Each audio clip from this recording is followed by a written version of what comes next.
Histórico momento porque Iván Cepeda Castro sorprendió a los mismos periodistas de RCN Televisión. Los dejó absolutamente callados con las tremendas propuestas que le dio a conocer al país en el streaming final de dicha cadena televisiva. Así que prestémosle mucho cuidado, prestémosle ojito a lo que ha sucedido con la gente de RCN Televisión. Y ojo, que esto se prende, esto es muy bueno porque era lo que esperábamos, era lo que le decíamos a Iván Cepeda que saliera a hacer. Streaming final en Noticias muy RCN. amables por esta oportunidad en la previa al partido en el que esperamos nuestra selección salga muy bien librada y ahí. ¿Se anima de una vez con marcador o qué? ¿Cuánto le pone? No pongan esas.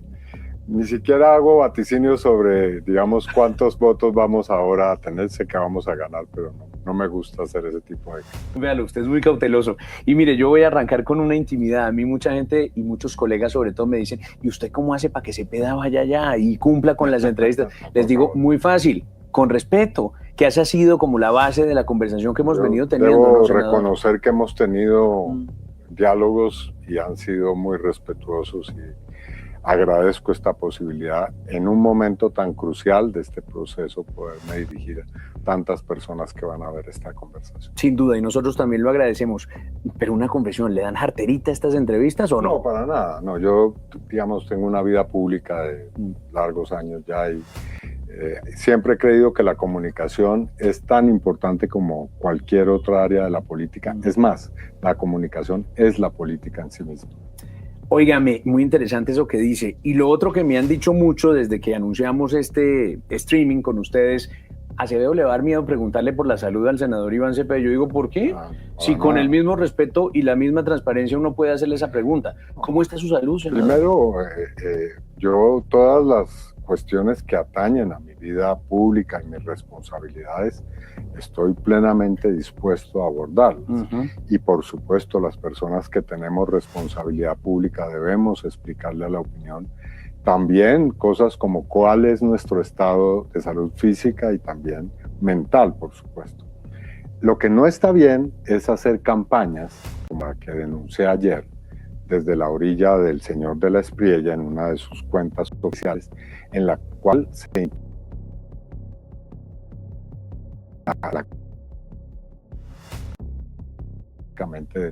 de la muerte y que tengo que aplicarme morfina para poder soportar los dolores. Es decir, eso es evidentemente una campaña sucia. Entonces, por eso ayer salí ante la opinión pública y mostré el certificado del médico que me trata, que es un muy prestigioso oncólogo, certificado en el cual se dice con toda claridad cuál es mi estado de salud, que es óptimo en este momento.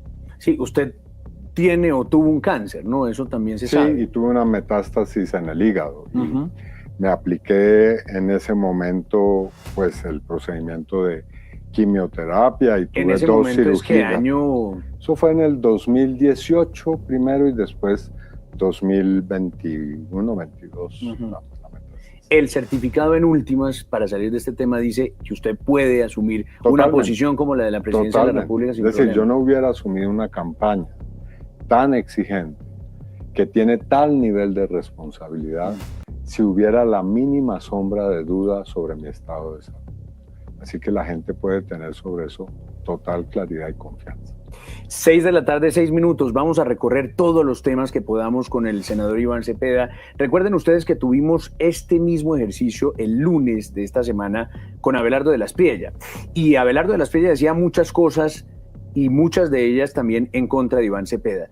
Y yo creo que lo justo, senador Cepeda, es que usted pueda contestar esas cosas. Obviamente él lo gradúa usted como un gran patrocinador del narcoterrorismo, como él le dice, que usted alimenta a las guerrillas, permanentemente hablan de esa imagen suya al lado de Santrich, como un gran soporte que él tuvo, lo dicen ellos, y han hablado, entre otras cosas, de una gran operación de compra de votos por parte de ustedes, del gobierno nacional. Yo quiero que usted conteste algunas de esas acusaciones y señalamientos que ha hecho. Directamente al grano y pasemos de la ficción a la realidad. Porque el señor de la Espriella dijo en esa entrevista que yo seguí con atención que él estaba listo a producir acciones ante las autoridades estadounidenses con una lista que él ha elaborado sin sustentar cómo ha elaborado esa lista y con qué pruebas, para que las autoridades estadounidenses, no las colombianas, como procede, fueran quienes tomaran decisiones sobre situaciones que nos conciernen a los colombianos.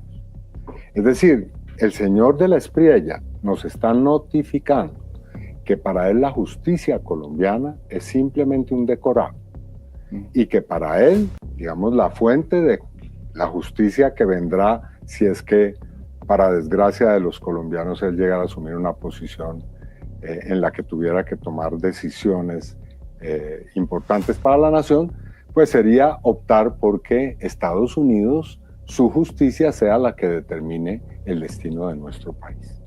Ahora bien, digo de la ficción a la realidad, y la realidad es la siguiente. Se acaba de producir en la tarde de hoy una comunicación de 11 congresistas muy prestigiosos de Estados Unidos, pidiéndole al fiscal de Estados Unidos y también al secretario del Tesoro y al secretario de Estado Marco Rubio, pues que tomen nota de una serie de hechos. Al señor fiscal y al secretario del Tesoro le piden que investigue a De la Espriella por el origen de su fortuna. Señalan ahí hechos muy graves, que hay sombras que ameritan una investigación muy seria sobre la participación de la Espriella en el mercado inmobiliario en el estado de la Florida. Es decir, aquí no estamos hablando de hipotéticas compras de votos y otro tipo de imaginaciones, sino de realidades. Que los congresistas de Estados Unidos le pidan al fiscal general que investigue a De la Espriella, por eso vínculos con organizaciones narcoterroristas y además de eso con empresas fantasma, con el señor Alex Saab, por ejemplo. Esos son palabras mayores, porque ya no son simplemente afirmaciones, especulaciones de un candidato presidencial, sino congresistas de un país pidiéndole a sus autoridades que investiguen a un abogado por haber tenido actuaciones presuntamente ilícitas en su territorio. Es decir, usted le cree a los congresistas, les da crédito a esos 11 congresistas. Los congresistas estadounidenses hay que creerles, por supuesto, y sobre todo hay que creer que están pidiendo una acción judicial. Esto no son palabras al aire. Un congresista le pide al fiscal de su país que investigue al ciudadano De la Espriella por actos ilícitos en su territorio. No que habría cometido de pronto en Colombia, no, por hechos que han ocurrido en el estado de la Florida. Así que estamos ante la situación de que De la Espriella puede ser que tenga que responder ante la justicia estadounidense por hechos que ha cometido en el territorio de Estados Unidos. Y eso la opinión pública debe tenerlo claro.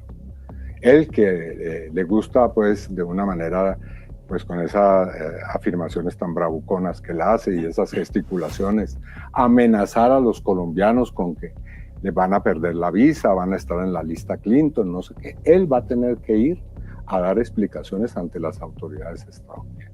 Mire, y sobre eso que él dice que están iniciando una gran compra de votos, algunos funcionarios incluso del gobierno, habló del gobernador de Boyacá, del gobernador de Nariño, ¿Qué sensación le queda de eso? No, si él tiene algún tipo de evidencia, que la presente ante los jueces. Porque ¿cuál es la diferencia entre nuestros procedimientos? José Manuel, yo he hecho 2 acusaciones, o mejor, 2 denuncias.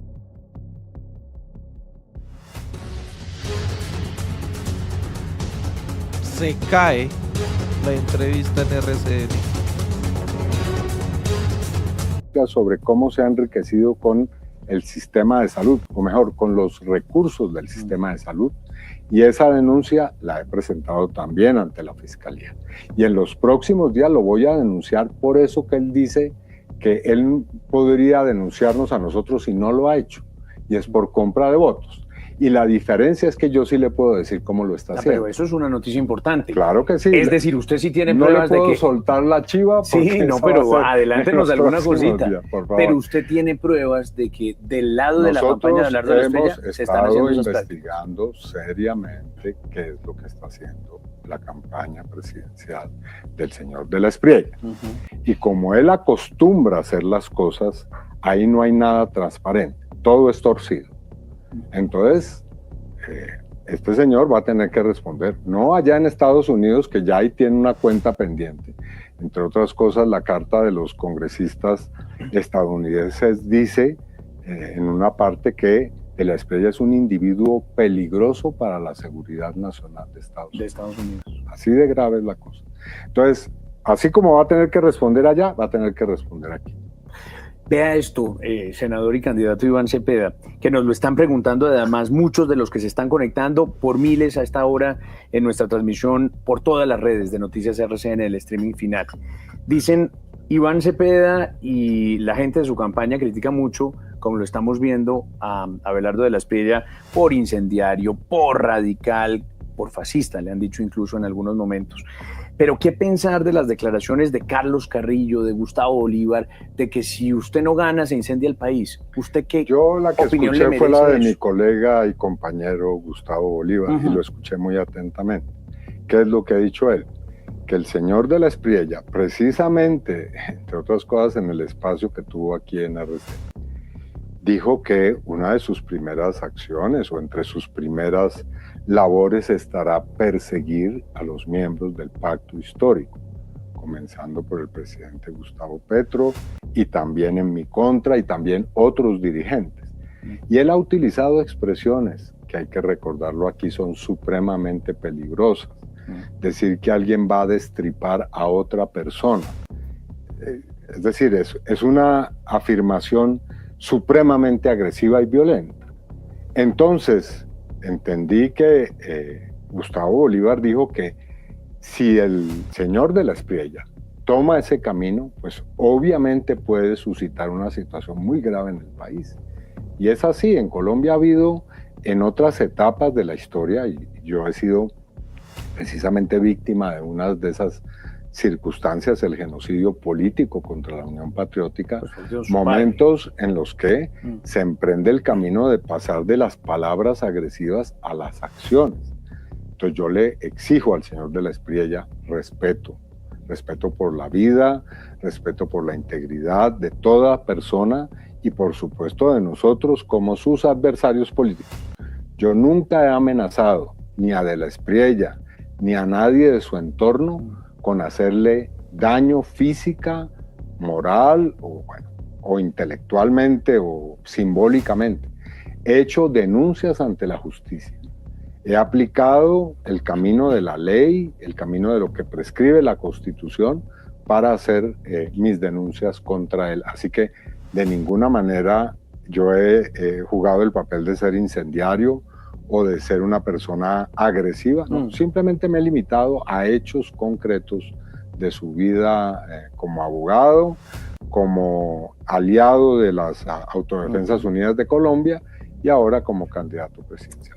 Pero, senador Iván, de alguna manera conviene también pedirle a todos los colombianos de lado y lado que el fuego no se responde con más fuego. Por supuesto. Y eso es decir, eso de incendiar si uno no gana, si cualquiera de los dos, no nos sirve a nadie. Mi campaña, la primera de las primeras afirmaciones que yo hice cuando comencé este camino hace 10 meses, es que mi campaña iba a ser austera, iba a ser respetuosa con los adversarios, iba a ser una campaña ética y además de eso, pues, hacerla con toda la transparencia del caso.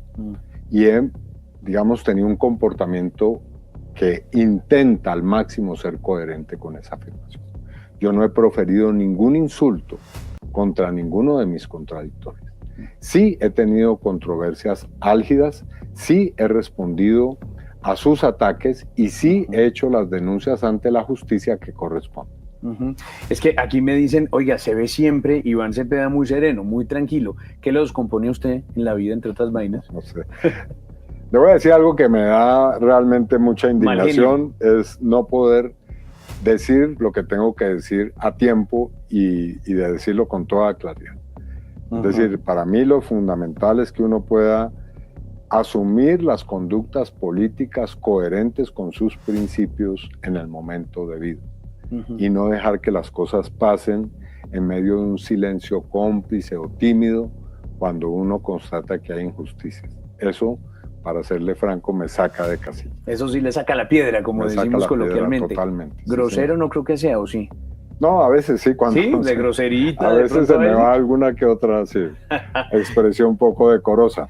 Mire, me están diciendo que tuvimos, porque esto pasa en los streamings y eso es bueno también saberlo, un salto como de 20 segundos cuando yo le pregunté por el tema del gobernador Amaya, del gobernador de Nariño, por si quiere responder de nuevo. Estrella, ¿sí? Sí, exacto, que él lo señala y usted también estaba diciendo que, pues digamos, ¿cuál era su respuesta? Él tiene las pruebas que las presente a la justicia, no ante los medios, porque es muy fácil hacer acusaciones mediáticas, pero si uno es coherente, va ante los jueces o va ante la Fiscalía, ante la Procuraduría, ante la Contraloría y hace las denuncias, como yo sí las he presentado. Y yo sí le puedo decir por qué lo he denunciado penalmente en cada caso. ¿Cuáles son las pruebas que soportan lo que yo estoy diciendo? No son afirmaciones al aire, no son, digamos, especulaciones o calumnias contra un funcionario. Si él tiene cómo sustentar una afirmación así, que lo haga. Porque si no, tanto el gobernador Amaya como el gobernador Escobar tienen pleno derecho a hacerle a él una acusación por calumnia y por injuria. Vea, vamos a seguir hablando de muchos temas de coyuntura, pero también de fondo, de los temas que preocupan hoy a los colombianos, de los que se ha hablado a lo largo de la campaña y que tienen que ver con su campaña en particular. Y aquí me acuerdo la última vez que conversamos usted y yo que hablamos del Acuerdo Nacional. ¿Cómo no? Y eso ha suscitado también muchas más preguntas. Por ejemplo, el Acuerdo Nacional, ¿cómo se come? ¿Cómo se lleva de verdad a la práctica? Nos preguntan acá, y lo comentamos en esa entrevista, si Acuerdo Nacional es igual a Constituyente. ¿Por qué no hablamos un rato del Acuerdo Nacional? Eso ha quedado totalmente claro. Son dos cosas radicalmente distintas y como se ha visto, el presidente Petro anunció y también lo hizo el comité que estaba recogiendo firmas para tramitar una Asamblea Nacional Constituyente, suspendió esa actividad. El Acuerdo Nacional es un proceso de concertación nacional, que hay que hacerlo de la manera más rápida, ágil y sencilla posible, lo cual no quiere decir que no sea un proceso fundamental y complejo. Es sentarse a la mesa con los representantes de los gremios, el empresariado, de los partidos políticos, de los movimientos sociales y de las organizaciones de la sociedad civil. Y en esa mesa, por mencionar algunos de los sectores que tienen capacidad decisoria en Colombia, pactar unas soluciones frente a problemas que son neurálgicos, vitales, fundamentales para Colombia. ¿Por cuál de todos los problemas comenzaría? A ver, es que hay tres que no, digamos, no están como en un menú de selección, sino que son imperativos. El problema del sistema de salud. ¿Cómo no? Y hay el problema de del déficit fiscal. El problema de la corrupción, para mencionarle tres urgentes, deben ser abocados en ese proceso. Y frente a cada uno de ellos tenemos propuestas concretas, no buenas intenciones, ni formulaciones salidas de la realidad, sino propuestas de planes concretos para resolver esos problemas. Que se los voy a preguntar porque tenemos tiempo suficiente para hablar en detalle de esos temas. Pero para no salirnos de este asunto del Acuerdo Nacional, Fénix, un usuario en la cuenta de X de Noticias RCN, pregunta, si no hay acuerdo, ¿se convocará entonces a una Asamblea Nacional Constituyente? No, no ese es el escenario. Primero, digamos que hay que partir de un cierto optimismo frente a la situación. Yo creo que claro, pero va a sentar sí contrarios usted en esa mesa. Entonces... Sí, pero sí es posible ponernos de acuerdo. Es que ya está demostrado que lo es. En este gobierno, y eso no se ha dicho con toda la, con el detalle y la rigurosidad necesaria, sí ha habido intentos de hacer acuerdos y en algunos campos se ha logrado avanzar. Entonces eso hay que hacerlo de una manera más perseverante, más sistemática y se logra. Yo creo que puede ser que logremos, por decir algo, 5 o 6 grandes temas que logremos ponernos de acuerdo en todos. Bueno, eso sería lo ideal, el gran acuerdo nacional. Pero puede ser que después de ese ejercicio no lleguemos a un acuerdo sobre esos 6 puntos, porque son, como usted bien dice, problemas serios y hay personas con muy diversos planteamientos y posiciones sentados de lado y lado de la mesa. Pero sí podremos ponernos de acuerdo sobre 1, 2, 3, vaya uno a ver. El ejercicio hay que hacerlo, hay que abrirse al diálogo y sobre esa base yo creo que es posible avanzar. Mire, como ese acuerdo nacional va a requerir la presencia de actores que no necesariamente piensan igual, ojalá entre distintos precisamente para llegar a un punto común, ¿usted qué tan dispuesto estaría a sentarse con contrarios suyos abiertamente? Y le pongo un nombre propio, Álvaro Uribe Vélez. ¿Se sentaría con Álvaro Uribe Vélez? Toda la disposición para hacerlo. Siempre y cuando lleguemos a unas reglas muy precisas y concretas. Y le menciono una que es indispensable en cualquier diálogo, y es que el diálogo sea serio. ¿Eso qué quiere decir? Que las personas que se sienten a pactar algo cumplan con lo que se pacte. Porque en Colombia ha ocurrido muchas veces. Se hacen acuerdos y se incumplen. Más se demora uno en terminar de hacer el acuerdo que ya en comenzar a incumplir. Entonces, tendríamos que sentarnos sobre la base de hablar de una manera supremamente clara, sin ambajes. Aquí el problema no es que cada quien oculte sus posiciones o utilice un lenguaje políticamente correcto, porque esos diálogos que se hacen así de manera un poquito hipócrita no terminan en nada serio. No, que cada quien ponga sobre la mesa sus posiciones y busquemos el justo medio, las identidades, aquellos puntos que pueden ser convergentes. Entonces, si lo logramos y hacemos un acuerdo, entonces que cumpla cada quien. Que cumpla el gobierno, que cumpla la oposición, en fin. Oyéndolo pienso, y ese acuerdo ya no se hizo en 1991 y se llama la Constitución Política de Colombia. Sí, pero como usted verá, hay hoy problemas que o bien no existían en el 91 o no eran tan álgidos como son hoy, o también hay asuntos que están pendientes de la Constitución, que no fueron nunca objeto de un desarrollo. Y entonces esos problemas están a la vista. Le menciono uno que es muy grave, que afecta nuestro desarrollo como nación, el narcotráfico. Llevamos 60, tal vez 70 años en ese problema y no hemos podido resolverlo. Y está desbordado. Hoy veía lo del Financial Times de Londres que dice que tenemos más coca que nunca. Sí, pero una precisión sobre lo que dijo de la Espriella en la conversación que ustedes tuvieron, que dijo que él iba a erradicar 330.000 hectáreas. Ahora, el problema es que hay 253.000, o sea que él va a erradicar 80.000 hectáreas más. Bueno, yo saludo ese espíritu eficiente del doctor de la Espriella, pero sí vale la pena tener rigurosidad en los números. Sí, es cierto, pero qué barbaridad de todas maneras ese No, número. por supuesto, pero el problema es este. El problema es que se creció, no nos digamos mentiras, en los últimos 4 años también. Seguimos en el círculo vicioso. Esta conversación se ha tenido infinidad de veces y llegamos siempre a la misma conclusión. La guerra que hemos estado librando, que tiene capítulos, no lo niego, realmente heroicos, por parte de funcionarios públicos, miembros de las fuerzas militares y de policía, líderes y lideresas sociales que han puesto su vida en juego para lograr oponerse de una manera exitosa a esa economía ilícita, pues sigue ahí como realidad. Ahora, yo le digo, aquí no es que no se estén haciendo cosas. Hace unos días recibí el dato de que cada 50 minutos las fuerzas militares y de policía están acabando con un laboratorio de cocaína en Colombia. Imagínese usted el esfuerzo que eso implica. Que somos la nación que erradica, bueno, sí, también tenemos el primer lugar en el mundo, pero el 60% de la lucha contra el narcotráfico se da en nuestro país y se incauta esa cantidad de cocaína en Colombia, ¿no? Ya, no sé, son más de 2.500 toneladas. Entonces, ese esfuerzo tan valioso, ¿por qué no surte el resultado que queremos? Es la pregunta. ¿Dónde está el problema? Sí. Puede ser que el remedio no sea o lo suficientemente eficaz o que el remedio sea parte de la enfermedad. Sí, y de pronto un poquito de alcahuetería también de algunos, ¿no?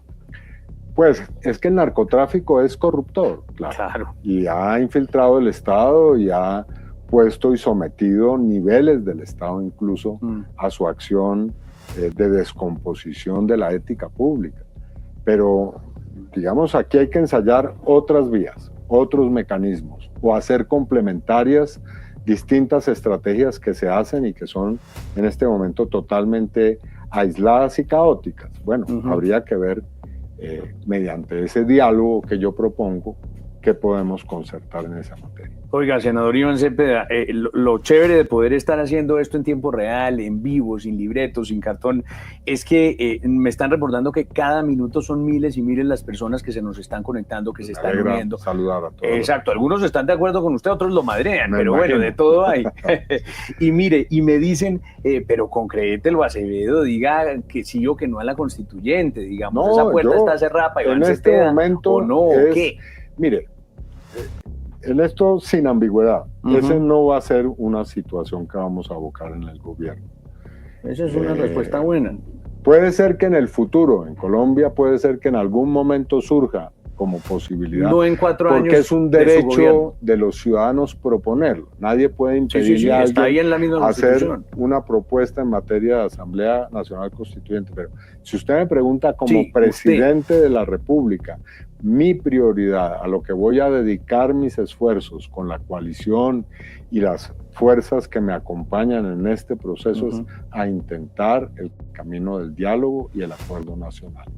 Pero es su prioridad. Al principio me dijo, en los 4 años de gobierno mío, no constituyente. Pues es lo que puedo decirle. ¿Qué más puedo decir? Listo, no, que chévere, nunca habrá una constituyente en Colombia. Nunca no, pero en sus 4 años de gobierno no. No sé. No convocado por usted. Hacia el final hay una concertación nacional, pero yo lo que quiero que se entienda muy claramente es esto. Yo nunca voy a emprender el camino de una constituyente si no hay un acuerdo entre todas las fuerzas del país. Eso no lo voy a hacer. Si el día de mañana hay un acuerdo nacional que implica que todos estemos de acuerdo, o por lo menos las fuerzas más importantes del país, pues ese es un escenario que yo no le puedo negar, es una posibilidad, pero no porque mi gobierno va a impulsarla como posibilidad y mucho menos como posibilidad inicial. Bueno, yo creo que ahí... Ahora, ningún gobierno ha dicho al comienzo no voy a hacer tal o cual cosa. Eso, digamos, la realidad política cambia también. Es necesario entender eso. Pero yo soy, y esto es lo más importante de todo, un demócrata. Y quiero que eso quede muy claramente marcado aquí en esta conversación. O sea, yo soy una persona que no va a hacerle daño, ni respetar, ni debilitar la Constitución de 1991. Entre otras cosas porque en mi primera juventud, voy a decirlo de esa manera, participé en el movimiento. ¿Cuántos años es que tiene? No, yo ya voy a los 63 en este momento. Sí, vea. Pero bueno, en su primera juventud, ¿qué estuve involucrado muy seriamente en la posibilidad de que se hiciera la Asamblea Nacional Constituyente del 91 y participé en esas labores. ¿Militando en qué fuerza política?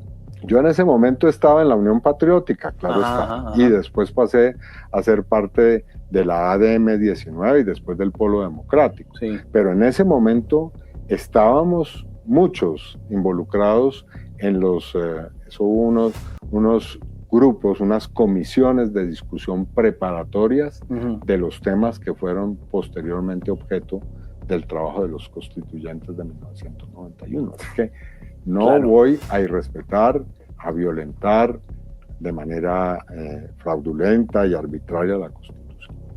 Óigame, siendo las 6:32 de la tarde y de nuevo agradeciendo la cantidad de gente que se sigue conectando a esta hora, hoy miércoles 17 de junio, vea, me acordé oyéndolo ahora que usted dijo que no se ha comentado suficientemente los esfuerzos que se han intentado hacer en estos 4 años para poner de acuerdo a contrarios, a gente que no piensa necesariamente igual. Y creo que fue con nuestro colega de la W, Julio Sánchez Cristo, que usted le reveló una cosa que quedó como por ahí en el tintero, y es que se estableció en algún momento de este gobierno la idea de 3 delegados de Petro y 3 delegados de la fuerza uribista, si uno puede decirlo, para que se sentaran a pactar alguna Pero cosa. no fue una idea, Eso pasó. Fue una realidad. Cuéntenos más. Nos sentamos 3 delegados del gobierno nacional, que en este caso en ese momento era el señor Carlos Ramón González, estaba el señor, ¿no?, Héctor Carvajal, magistrado de la Corte. En este caso yo también designado por el presidente, y estaban 3 personas designadas por el expresidente Álvaro Uribe. ¿Quiénes? Entre ellos el hermano de Lina Moreno, el señor Carlos Enrique Moreno, estaba Fabio Valencia Cosio y estaba José Félix Laforí. Sí. Hicimos un ejercicio durante varias semanas para elaborar un texto. ¿Esto es comienzo del gobierno Petro? No, o esto fue tal vez la mitad del gobierno. 2024 tal vez. Pero yo todo eso lo tengo estrictamente documentado y seguramente si usted le pregunta a cualquiera de esos participantes... No, por eso le digo que es un cuentazo y por eso quería saber más. Es gente muy seria, toda ella. Sí, sí. Sí, hicimos el ejercicio durante varias semanas y al final hubo un texto borrado que fue el resultado de ese ejercicio. Ahora, ¿qué pasó de ahí en adelante? Ese es un poco enigmático, pero no sé si sigo adelantando. Pero ¿cuál es su interpretación de por qué se trancó la vaina? No, yo digamos, en esto estoy ya siendo infidente, sí, de por sí, así que no me arriesgaría a hacer ninguna clase de especulación, pero fue una labor que, debo decirlo, fue una labor importante, grata, a pesar de que quienes estábamos sentados en esa mesa teníamos visiones muy distintas de la vida nacional y del país y de sus problemas, pero que fíjese usted, rápidamente llegamos a consensos. Los famosos diálogos improbables. Yo sí le digo, a mí sí me encantaría que más de esos ejercicios se hicieran en Colombia. Bueno, y vaya uno a ver cuántos se han hecho y no han tenido resultados, pero sí, el diálogo, yo estoy convencido que es una poderosa herramienta de transformación política. Avanzamos, senador Iván Cepeda. Gus Arenas Oliver pregunta, si los resultados del próximo domingo no lo favorecen, ¿se compromete a reconocerlos, sí o no? Yo soy un demócrata, ya lo dije, y por supuesto que estoy en la política para asumir las victorias y las derrotas cuando sea necesario. Voy a ganar el 21 de junio, quiero decirlo clarísimamente a las personas que nos están siguiendo en este momento. Nosotros tenemos no solamente el programa, sino que tenemos la fuerza política necesaria para triunfar el 21 de junio. Ahora bien, vendrán los resultados en la tarde del domingo 21 de junio, habrá un escrutinio, nosotros tenemos un mecanismo para verificar y hacerle un seguimiento a esos resultados y, por supuesto, si nosotros a través de esos mecanismos y de los informes de la registraduría hacemos la constatación como lo hicimos en primera vuelta, los resultados responden a un conteo transparente, vamos a reconocer sin ambajes el resultado. Es decir, podemos esperar que con el preconteo Iván Cepeda salga y diga hay que esperar el escrutinio. No, no necesariamente, no. Eso ocurrió. Si gana los reconoce y si pierde no. No, tampoco. En la primera vuelta, lo que ocurrió, si usted hace memoria, sí, es que nosotros dijimos la noche del resultado, sí, que íbamos a hacer unas verificaciones. A la mañana siguiente, cité una rueda de prensa y dije, palabras textuales, hasta este momento no hemos encontrado ninguna irregularidad que valga la pena señalar como que nos impide reconocer. Y a los días, cuando terminó el escrutinio, reconocí como se debe el resultado. Ese es el asunto. ¿Y por qué cree que el presidente no lo ha hecho? Mire la hora que no puedo, es decir, no me ponga a hablar en nombre del presidente. No, pero digamos, no usted solamente sí puede sería calificar esa irrespetuoso actitud de mi parte, sino también faltaría la realidad. Él tiene sus planteamientos, los ha hecho, es más, no solamente los ha hecho, sino que los ha traducido hasta donde yo entiendo en acciones de carácter legal y jurídico, así que veremos qué pasa con esas acciones. Pero en eso se distancia un poco de la posición del No, presidente yo diría Petro. que no, cada quien juega un rol, yo soy un candidato, a mí me corresponde entrar en una segunda vuelta, lo hice inmediatamente, es más, quiero decirlo aquí nuevamente, reté al señor de la Espriella. Todavía tenemos días, doctor de la Espriella, podemos hacerlo, a un debate. Le vuelvo y le reitero, bueno, no, si no quiere reto, una cordial invitación. En esta casa, con el canal Caracol también lo hemos propuesto y RTBC, a que hagamos un debate. Si usted está dispuesto, lo estoy esperando. Si quiere ahora mismo, coja su vehículo y venga aquí y hacemos el debate. No tengo ningún problema. Lo conectamos virtual, lo que sea. Sería chévere. Él dice que con los bicis, que por qué no saca la bici usted. No, yo perfectamente, hacemos después lo que quiera, pero inicialmente, es que esto es un asunto obvio. No hay en ninguna parte del mundo unas elecciones donde alguien ponga a discutir y a debatir a sus fórmulas vicepresidenciales. De la mía estoy totalmente orgulloso. Y siento que es una gran fórmula, la mejor que he podido tener para este ejercicio. Pero el debate que tenemos que hacer es entre él y yo.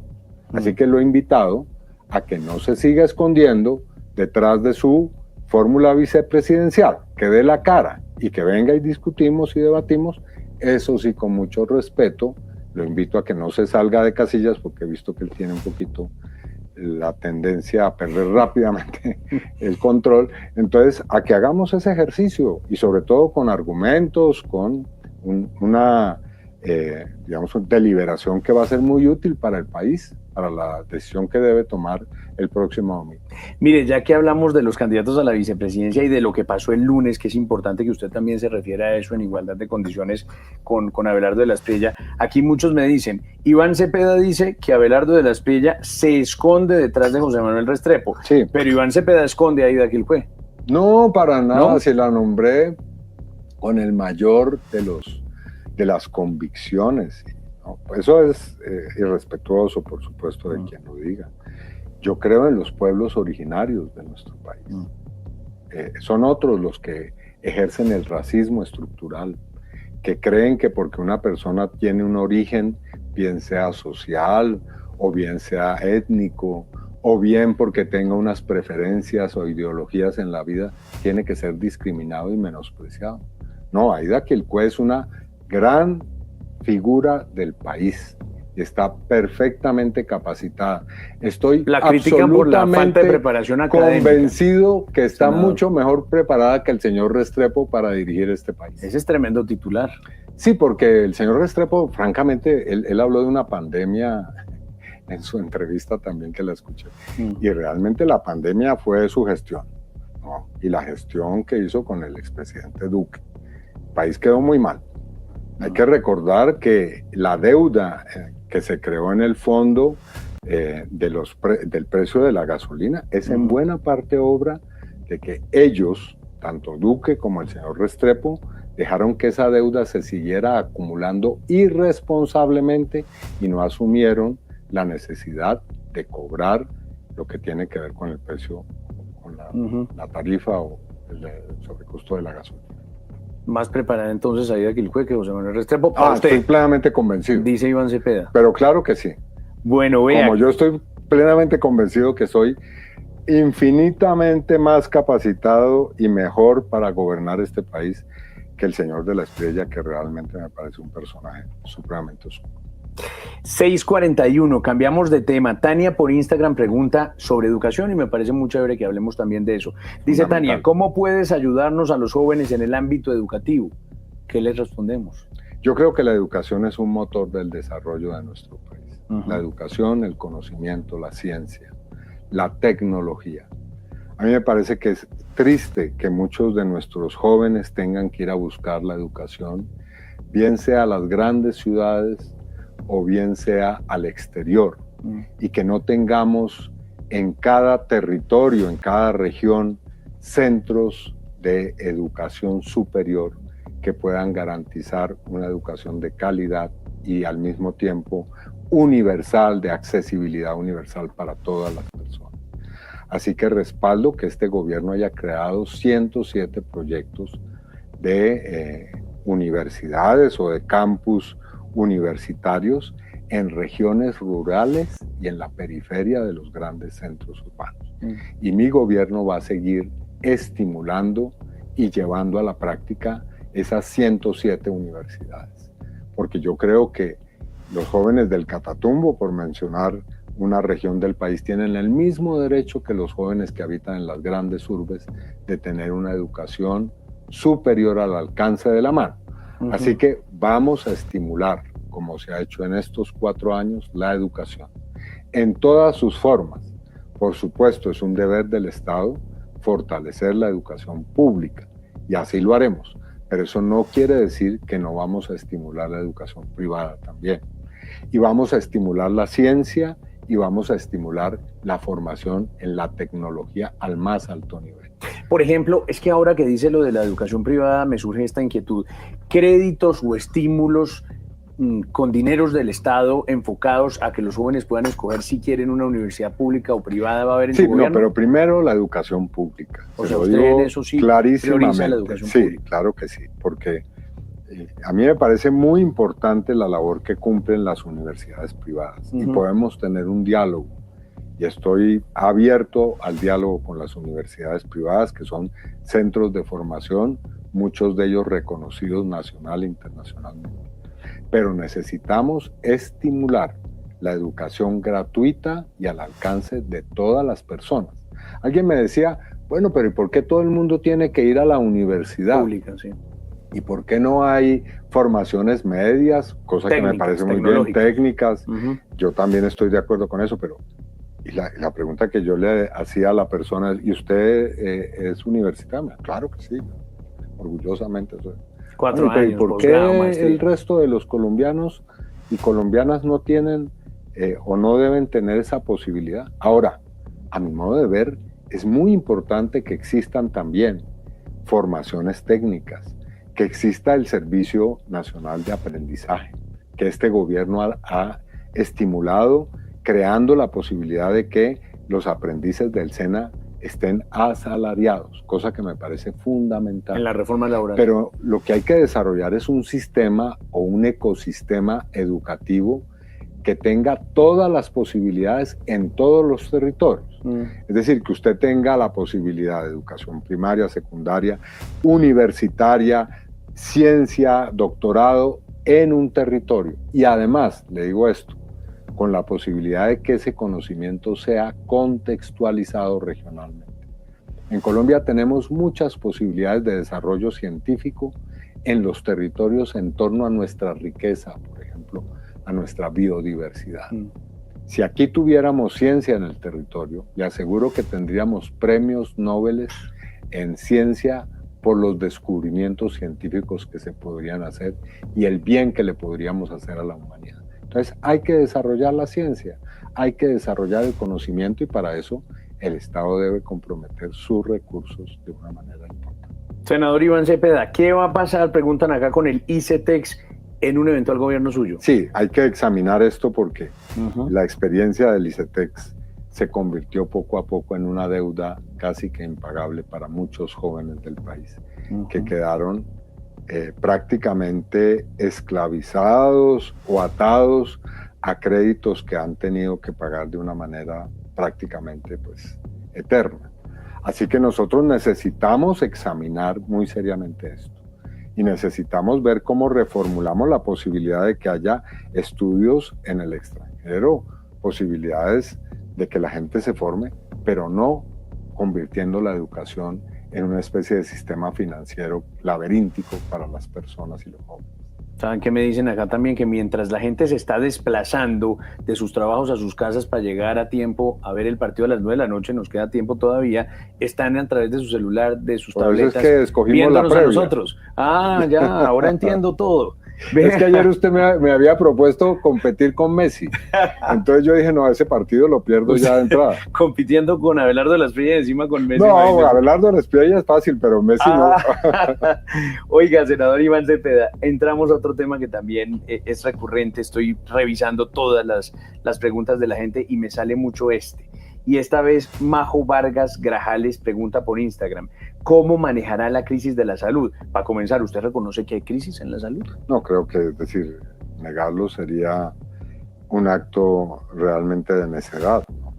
¿Y por qué existe? Porque el sistema estaba estructurado de tal forma que iba a terminar en lo que ha terminado. Aquí hay una crisis que se viene administrando con un componente que es absolutamente, pues, a mi modo de ver, negativo y que no es posible aceptar, y es la corrupción.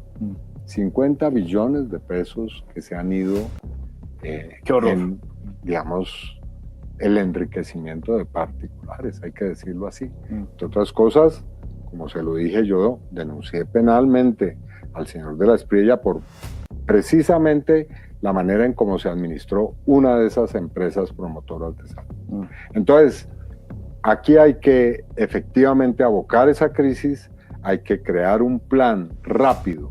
Eso no puede ser un asunto pensado a años, tiene que ser un plan en los primeros 100 días de gobierno para resolver asuntos que son neurálgicos para la gente que tiene enfermedades que están causando incluso situaciones de mortalidad. Entonces, necesitamos descongestionar el sistema, abocar los tratamientos que están acumulados, las citas médicas, y suministrar los medicamentos necesarios para atender rápidamente a la población. Y paralelamente y simultáneamente hacer una concertación para llevar al Congreso una reforma pactada que nos permita, pues, realmente un rediseño del sistema. Es decir, una reforma a la salud en el Congreso, como la que intentó el gobierno del presidente Petro, o con algunos matices, pues ya tenemos, diferencias. Fíjese usted, es un recorrido que ha sido muy valioso. Es decir, a mí no me parece que se critique al gobierno por haber llevado una reforma a la salud, o un proyecto de reforma a la salud, o varios proyectos de reforma a la salud al Congreso. A mí me parece que eso es camino que hemos ya avanzado. Ya hay discusiones que se han hecho, ya hay caminos que se han recorrido. Ya hemos identificado las posiciones de cada quien frente al sistema. Entonces lo que necesitamos ahora es concertar, encontrar cuáles son los puntos en los cuales podríamos lograr que un proyecto de reforma pueda tener un trámite eficaz, rápido y que permita lo que queremos, que es un nuevo sistema de salud que contenga además dimensiones que no tenía el anterior. Por ejemplo, la prevención, que es fundamental. La cercanía de la atención médica al sitio donde se habita. La posibilidad de que haya un historial médico conocido por un especialista o por un médico general que permita tratar a las personas y no cuando ya tienen enfermedades avanzadas. Senador, pero sobre esto también uno le queda sonando.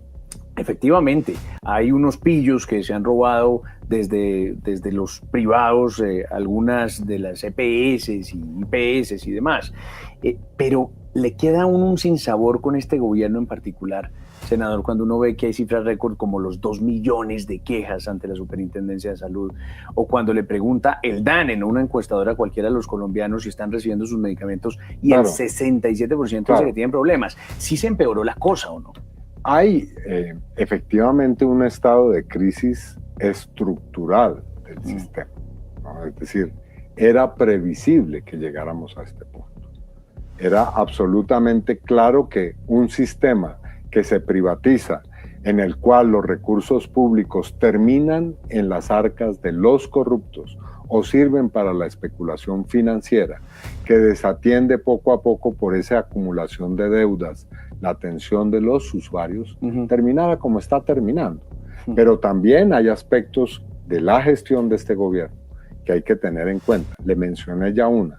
Se han comenzado a realizar distintos esfuerzos con éxito de prevención en materia de salud.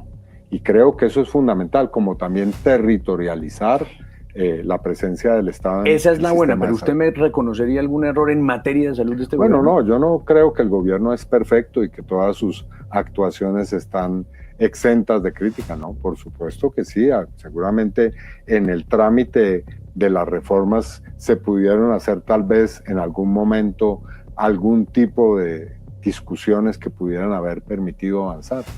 Bueno, puede ser, podemos discutirlo, pero no veo yo que una especie de actitud que es ciegamente crítica, que es decir, que todo lo que ha hecho el gobierno es un desastre, pues sea constructivo para el país. Vea, esta está buena. ¿Mantendría usted en la Superintendencia de Salud a Daniel Quintero?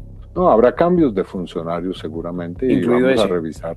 Yo creo de todos los ministerios, todas las instituciones, y yo no he adelantado hasta ahora ningún nombramiento que haré, salvo dos, que son mi fórmula vicepresidencial, sí, todos lo y conocemos. por supuesto el funcionario que estará a cargo del Sistema Nacional Anticorrupción, que es el doctor Iván Velázquez. Iván Velázquez. Que no le gusta al doctor de la Espriella porque es un hombre, Iván Velázquez, de justicia, que ha adelantado investigaciones que tocan a gente muy cercana de la Espriella en el mundo de la parapolítica. Y en este streaming nos va a adelantar otro más. No, por ahora dejémoslo ahí. No, está usted muy trancado. Cada cosa en su momento, por supuesto. Mire, otro tema también de muchos, es que de verdad nos están llegando una cantidad de preguntas que usted no se imagina, senador Iván Cepeda, que después vale la pena que se dé una mirada por las redes sociales con calma y va viendo, porque hay incluso propuestas interesantes que le quieren hacer. Pero empresarios, y le quiero decir no muy grandes, hablan de impuestos. Y algunos dicen, no, es que si llega Iván Cepeda nos van a clavar con más impuestos. ¿Qué le puede decir usted a un empresario que tiene esa preocupación? Pues dos cosas. La primera es que hemos propuesto un pacto fiscal. Yo no veo la posibilidad de que avancemos seriamente en resolver el problema del déficit fiscal si no hay también un mínimo acuerdo sobre algunos aspectos esenciales de la crisis fiscal. Uno de esos temas es, por ejemplo, el tema de la evasión de impuestos. Yo creo que nosotros tenemos que abocar ese problema de una manera muy seria. Hay una plática que se puede recuperar. Cada ciudadano debe pagar impuestos. Eso no es un asunto que esté sometido como al capricho o al gusto. No, todos tenemos que pagar impuestos. De hecho, la gran mayoría de los colombianos, especialmente los de a pie, la gente del común, paga sus impuestos a través del IVA y, en fin, de otras formas también de tributación. ¿Por qué no lo deben hacer de una manera tan rigurosa y seria quienes detentan grandes fortunas y capitales? Ese es un asunto que a mi modo de ver vale la pena discutir. Y también, por supuesto, la eficacia en la recaudación, la necesidad de la sistematización de la información, la necesidad de avanzar en la austeridad que he llamado republicana, es decir, aquella que lo que se ahorra en el gasto va destinado al gasto social, a educación, como lo decíamos, a salud, a la posibilidad de desarrollar los programas sociales, austeridad republicana. Y por supuesto, asuntos que perdóneme, también son necesarios. Pero mucha gente también se preguntará, ¿y austeridad que no tuvo este gobierno? No, yo no diría que aquí hubo un gran derroche de recursos, no. Creo que ese haya sido mucho el nombramiento, creación de ministerios que algunas personas se podrá dicen... discutir en torno a algunos, pero aquí la realidad es que este gobierno pagó, ya que hablamos de déficit fiscal, 120 billones de pesos de deudas que venían de los gobiernos anteriores y en particular del gobierno Duque.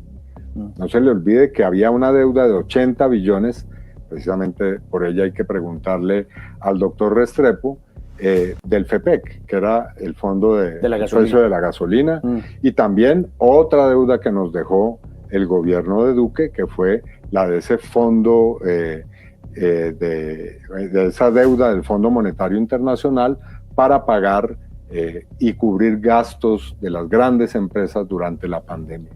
Eso le quedó como deuda a este gobierno, que lo ha pagado efectivamente. Es decir, el gobierno ha sido riguroso en el pago de la deuda pública, tanto internacional como la deuda pública interna. Así que No, no es cierto. Este no ha sido el gobierno del gran despilfarro. No, eso no es cierto. A mi modo de ver, ha habido una política seria, pero hay unas situaciones que son también estructurales que hay que atender con relación a la crisis fiscal. ¿En qué quedamos con lo de los impuestos para los empresarios? Bueno, no, discutamos el pacto fiscal. Si hay efectivamente una voluntad en que todos pongamos, y en eso todos ponen el gobierno pone, pero ponen también los grandes empresarios, podemos discutir en qué términos se hacen reformas tributarias, para no emprender ese mecanismo que es una vía un poquito más traumática de las reformas tributarias llevadas al Congreso. Yo creo que es posible encontrar puntos de acuerdo para buscar una solución concertada en torno al déficit fiscal. Usted es muy optimista con eso de los acuerdos pues de los toca, pactos, ¿no? Porque si no, ¿cómo? Es decir, cuando los problemas llegan a un nivel, José Manuel, no es posible si no es dialogando. Porque claro, siempre se puede por una vía distinta, que es la de la no concertación, la de buscar a través de los mecanismos de la democracia, que las mayorías se impongan. Pero esa es una opción que a mi modo de ver debe ser asumida en segundo lugar. Ahora, los diálogos tienen que ser rápidos y ágiles, no pueden ser eternos. Y no se le van los 4 años y ahí burocráticos. No. Aquí necesitamos eficacia.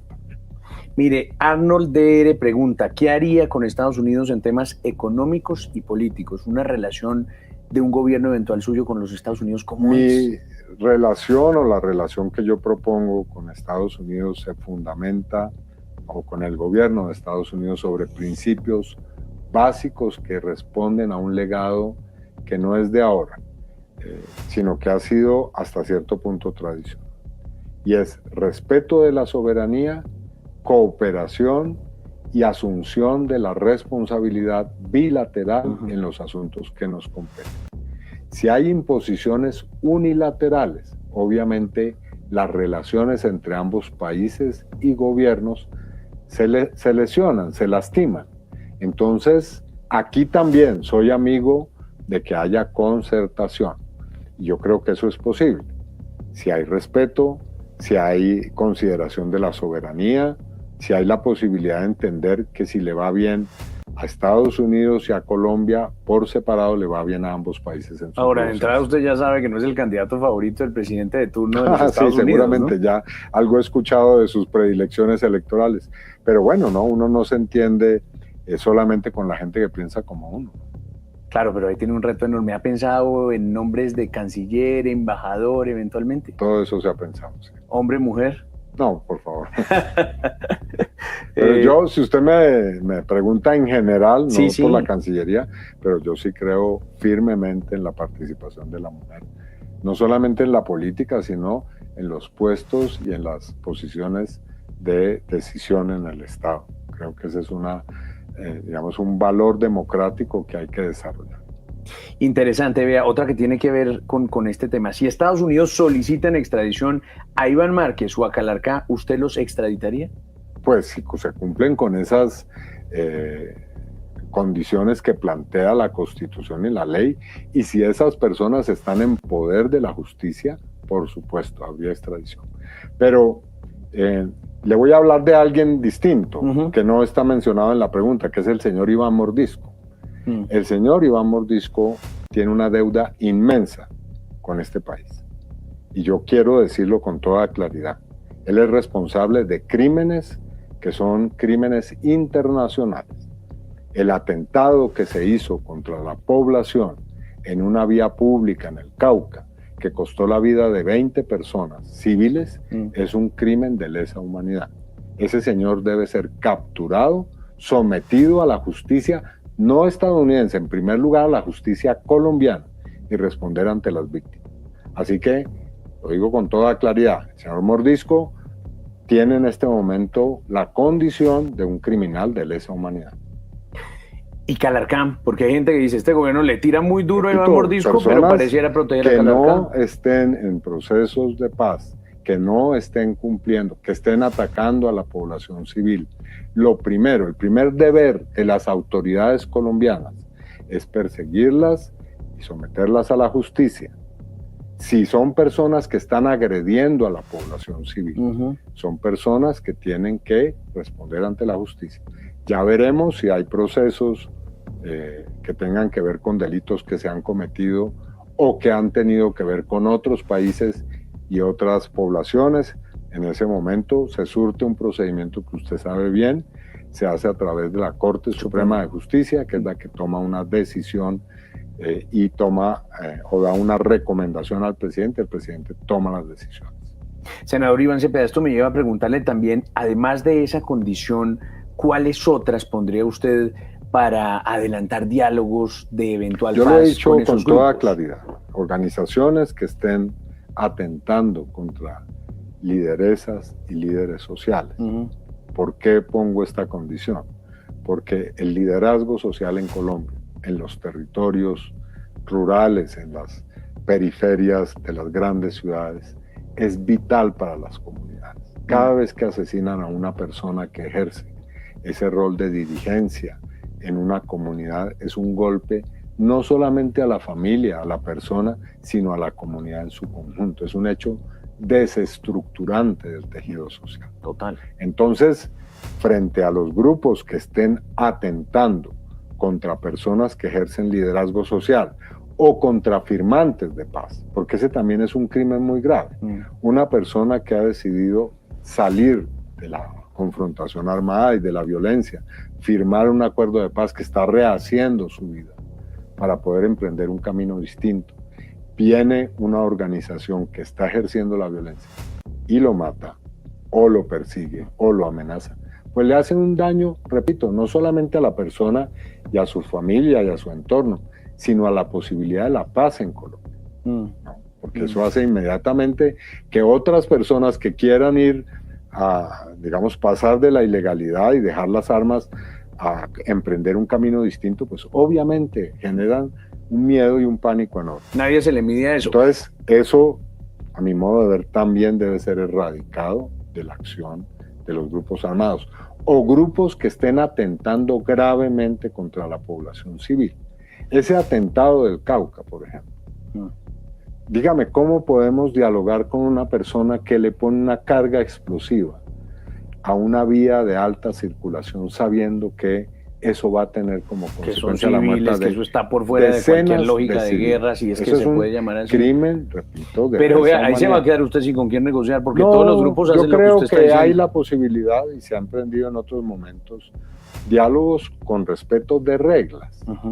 Porque, fíjese usted, a mí se me acusa de ser una persona que le gusta solamente el diálogo. No, yo he participado en procesos de diálogo. Y hay procesos de diálogo que han fructificado en la salida de esos grupos de la confrontación armada y el paso a la vida legal, como fue el acuerdo del 2016. Y en ese momento, yo lo recuerdo bien, no era todo un mundo de rosas y de diálogos y pláticas amables, no, esos fueron diálogos muy difíciles, en los cuales hubo exigencias muy fuertes para que se llegara a la paz. Y no se puede llegar a la paz por otra vía si no es con decisiones auténticamente pues veraces y que terminen en lo que queremos, que es que se acabe la violencia. Acuerdo 2016 que defraudaron, entre otras, Iván Márquez o Santrich. ¿Usted se siente también defraudado por ellos? No, por el acuerdo de paz, sí, o por los señores por Santrich y por no, Márquez. Yo lo he dicho con toda claridad, ellos traicionaron el camino de la paz. Pero es cierto, y eso también lo he dicho, en su momento hubo jugadas para generar la posibilidad de entrampamientos que querían no solamente hacer un daño a esas dos personas que usted menciona, sino al proceso de paz en su conjunto.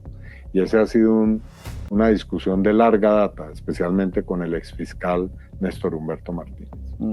Nos quedan unos minutos más. Si usted está de acuerdo, seguimos, porque es que de verdad. Me gustaría que hablemos de las propuestas sociales. Claro, hágale también. Tenemos. Venga, vamos cerrando este tema y hablamos de las reformas sociales que seguidores suyos, ¿para qué hay que decirlo? Me están diciendo que Iván Cepeda hable sobre las 10 reformas sociales, ¿no? Son 10 las que están promoviendo. Pero mire, preguntan mucho si Iván Cepeda va a fortalecer las fuerzas militares en sus 4 años de gobierno. Pues vamos a fortalecerlas en términos de sus capacidades, de seguir ofreciendo la posibilidad de un bienestar para sus integrantes. Porque fíjese usted que durante muchos años otros gobiernos dijeron que fortalecían a las fuerzas militares entregándoles armamento, mejorando la inteligencia, cosa que es necesario hacer, por supuesto, sus capacidades operativas, pero se olvidaron de un ítem que es fundamental, y es dignificar el bienestar social de los soldados y policías de Colombia. Este gobierno lo ha hecho. 400.000 miembros de la fuerza pública les ha entregado salario, prestaciones, una posibilidad de un futuro pensional. Entonces, en este caso, hay que fortalecer integralmente a las fuerzas militares. Y no solamente para la guerra y el conflicto y la confrontación armada. Las fuerzas militares y de policía pueden jugar otros roles que son fundamentales en las regiones que sufren la violencia. Por ejemplo, la contribución a la construcción de infraestructura que permita que también a través de ese tipo de acciones se debiliten las economías ilícitas y por lo tanto se desarrollen los territorios y haya golpes a la violencia también. ¿Reintegraría usted militares o policías o trabajaría con Todo los activos? depende de cuáles son las circunstancias, los motivos de su salida de las fuerzas. Yo he trabajado durante toda mi estadía en el Congreso como representante a la Cámara y senador en la Comisión Segunda, que tiene por tareas el control político y la labor legislativa sobre las fuerzas militares y de policía, así que conozco el tema. ¿Bombardeos sí, no, cómo? No, yo no adelanto decisiones sobre hipótesis. Yo no soy amigo de la violencia por la violencia, ni de la fuerza por la fuerza. Para mí el concepto de seguridad es integral.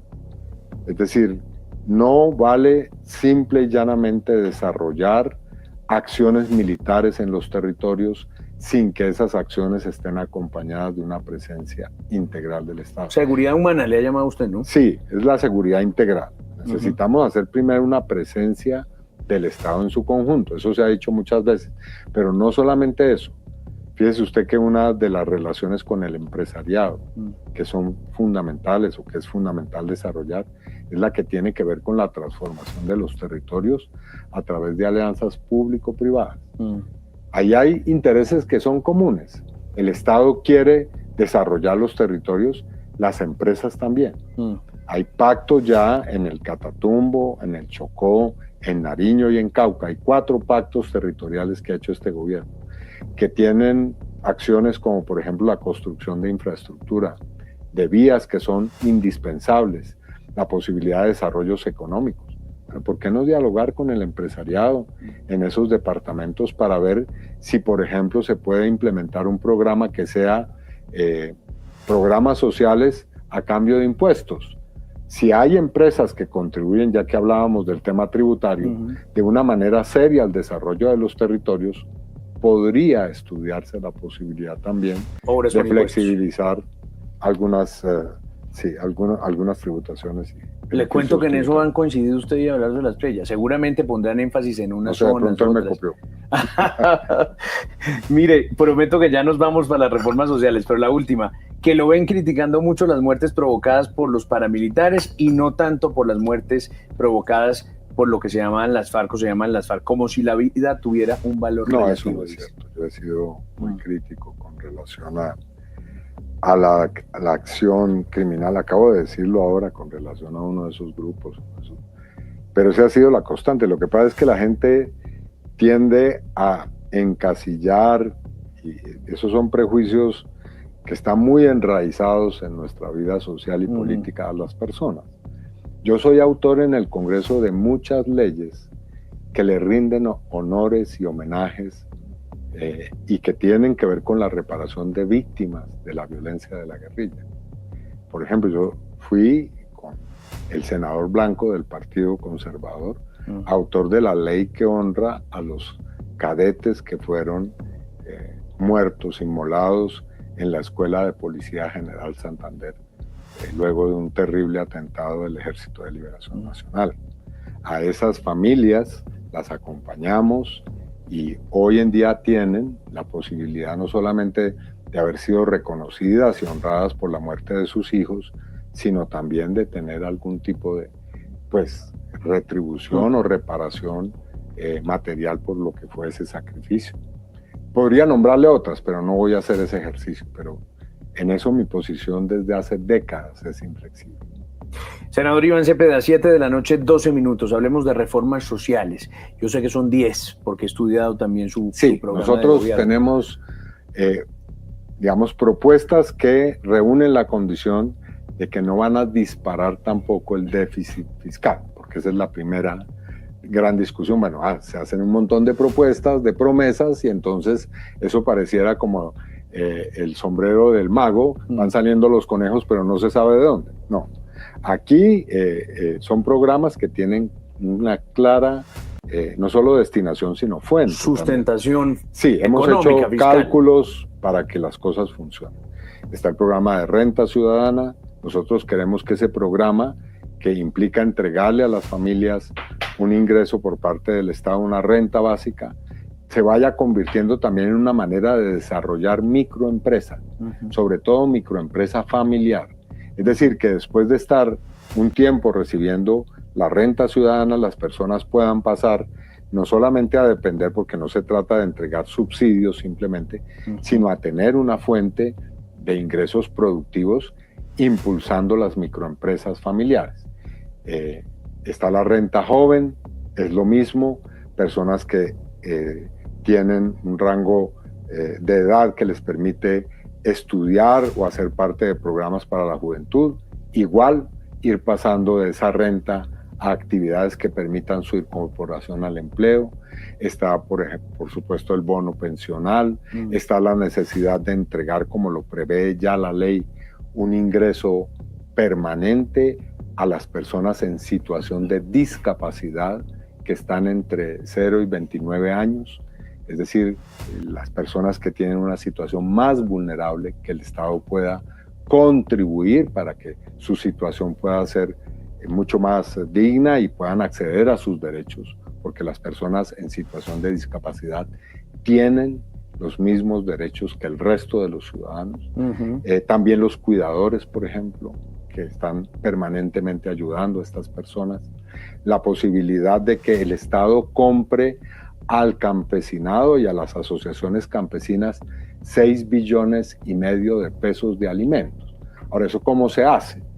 Fíjese usted, ya el Estado invierte esa cantidad de recursos para comprar alimentos a las fuerzas militares y de policía, para comprar alimentos para el Instituto de Bienestar Pero lo hace familiar, como con intermediarios. Exactamente, y también para los programas de alimentación escolar. Bueno, ¿por qué no orientamos esa compra de alimentos a impulsar la economía campesina, que va a tener un impacto no solamente para los campesinos y sus asociaciones, sino que va a permitir un desarrollo agrícola y agropecuario muy significativo en ciertas zonas del país? Eso hay que echarle mucho ojo, porque esos recursos se pueden perder por la mitad del camino. Ese es un asunto fundamental. Fíjese usted lo del PAE. Es decir, lo del PAE es terrible. ¿Cómo es posible que haya gente que se dedica a cartelizar esos recursos que son, como lo decía el doctor Antanas Mockus, sagrados, ¿no? Que son los dineros para la alimentación de los niños en el sistema escolar, convertirlos en objeto de corrupción y de robo? No, eso no puede seguir ocurriendo. Entonces, no solamente hay que crear ese programa, sino también vigilar cómo se erogan y cómo se invierten esos recursos, por supuesto. En fin, 1 millón de viviendas con un crédito en cada uno de los estratos del 1 al 4, que sea muy flexible para que las personas puedan acceder a la vivienda. Veo a Gustavo Bolívar muy entusiasmado con ese proyecto. Sí, claro, él ha tenido en eso lo debo reconocer, una participación muy activa. ¿No le disgustaría de ministro de Vivienda, Gustavo Bolívar? No adelanto nombramientos, pero Gustavo es un hombre que ha cumplido un papel importante y por supuesto este programa tiene mucho de sus ideas y de su creatividad. Está también la necesidad de crear microempresas, ya lo decía, familiares. Queremos crear 200,000 microempresas familiares con créditos que también existen hoy en el Estado, pero están dispersos. La posibilidad de estimular que las familias puedan desarrollar empresas pequeñas. ¿En qué sectores especialmente? Bueno, eso podríamos verlo, pero lo que sí podemos es priorizar los territorios, las familias, el estrato económico, para que sea un programa que tenga la posibilidad también de contribuir a la eliminación de la pobreza y la lucha contra la desigualdad social. La posibilidad de impulsar, ya lo decía, las 107 universidades en el territorio, en fin. Tenemos una amplia gama de oferta social, pero obviamente para que de una vez le salgamos al paso a la crítica, teniendo una política responsable desde el punto de vista fiscal. ¿Quién le ayuda a usted a echar esos números en la campaña? No, nosotros tenemos un equipo económico, ya hemos comenzado a presentarlo, ya no dije que había ya 2 nombramientos, pero me olvidé de mencionar que la doctora Clara López Obregón está a cargo del equipo económico. Que no quiere decir que vaya a ser la ministra de Hacienda, ¿o sí? No, por ahora es el equipo económico, vamos a ir viendo, pero todas estas son personas con las que vamos a trabajar porque son economistas brillantes, no son personas que ayer se les propuso por una simple ocurrencia, no tienen una historia, tienen una experiencia y tienen una capacitación que los cualifica para asumir unas responsabilidades tan naturales. Óigame, senador Iván, vamos llegando al final de esta buena y amplia conversación, francota además, no hemos preguntado de todo. Todos estamos ya nos vamos al partido y la cosa. De ver qué va a pasar con, ¿cómo es? ¿Uzbekistán? Sí, Uzbekistán contra Colombia, partido que se ve además por la señal del canal RCN. Y quiero hacerle esta misma pregunta que le hice también a su contendor Abelardo de la Espriella. ¿Qué ha sido para usted lo más chévere de la campaña y lo más duro? El encontrarme con la gente, sí. Yo he hecho compañía de mi equipo, del Pacto Histórico y la Alianza por la Vida, más de 160 actos multitudinarios en el país. Eso es una maratón que ha sido recorrer el país y he tenido la oportunidad de reencontrarme con mucha gente que yo conocí en los territorios, pero también de ver la esperanza. Esos son mal contados, 1.300.000 personas han estado en esos actos. La esperanza con la que ven la posibilidad de darle continuidad a las reformas, a los cambios sociales. Así que ¿y lo más duro, lo más difícil de la campaña? No sé, hay momentos, pero en general como la política para mí es apasionante, ¿no? Así que no diría que esto lo estoy haciendo a la fuerza, no. Claro, hay que enfrentar dificultades y del otro lado, debo decirlo, la campaña ha sido muy poco clara y transparente y ha utilizado métodos que yo francamente, como se verá en los próximos días, voy a denunciar penalmente. La última, senador Iván Cepeda, ¿qué le dice usted al país, a ese país que no va a votar por usted, que ya tomó una decisión por Abelardo de la Espriella, pero que si usted gana, pues va a tener que también gobernar? ¿Qué le dice usted a ellos? Toda la tranquilidad porque yo seré un jefe de Estado al servicio de todos los ciudadanos y ciudadanas, independientemente de sus convicciones políticas, religiosas, sus orígenes regionales o de sus orígenes étnicos, sociales. Yo voy a ser un mandatario para todos los colombianos. Pregunta aquí Francisca, ¿y estarán tranquilos los opositores en términos de seguridad si usted llega a la presidencia? Totalmente. Yo a los opositores no les lanzo ninguna clase de amenazas. Los invito, por el contrario, a que tengamos un diálogo respetuoso, franco y serio para un acuerdo nacional. Senador Iván Cepeda, ha sido un gusto tener este streaming final con usted, poder oírlo, poder preguntarle mucho como le hemos... Ahí veíamos el histórico momento en el que Iván Cepeda le cantaba la tabla, dejó en silencio a la prensa en RCN y obviamente que pidió acciones contra Abelardo. ¿Cómo la ven? ¿Qué creen? Los invito a que por favor dejen su like, su comentario y vamos a difundir este contenido. Desde la Tierra del Trueno, desde el Catatumbo, haciendo resistencia, construyendo paz y buscando reconciliación, soy libremente aquí las cosas como son. Nos vemos en un próximo capítulo. Hasta pronto, señores.